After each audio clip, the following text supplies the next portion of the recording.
பெருமாளின் 108 திருப்பதிகளுள் மகாபலிபுரம் தலசயன பெருமாள் கோயிலும் ஒன்று.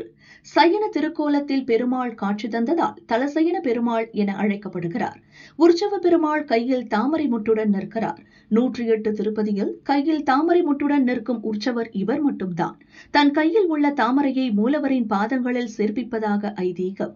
ஒரு காலத்தில் இங்கு 7 கோயில்கள் இருந்தன. அப்போது இத்தலத்திற்கு 7 கோயில் நகரம் என்ற பெயர் இருந்தது. இவை கடல் சீற்றத்தினால் முழுவதுமாக அழிக்கப்பட்டுவிட்டன. அதன்பின் பல்லவ மன்னன் ராஜசிம்மன் 3 கோயில் கட்டினான்.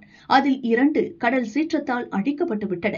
மிஞ்சிய ஒன்றுதான் தற்போதுள்ள கோயில். 14ஆம் நூற்றாண்டில் விஜயநகர மன்னர்களில் ஒருவரான பராங்குசன் மாமல்லபுரம் நகருக்குள் ஆகம விதிப்படி கோயில் கட்டி இங்கிருந்த பெருமாளை பிரதிஷ்டை செய்தார்.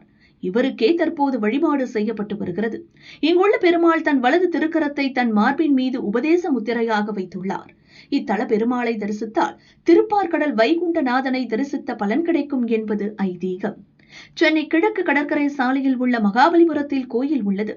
காலை 7 மணி முதல் 12 மணி வரை, மாலை 3 மணி முதல் இரவு 8 மணி வரை கோயில் திறந்திருக்கும்.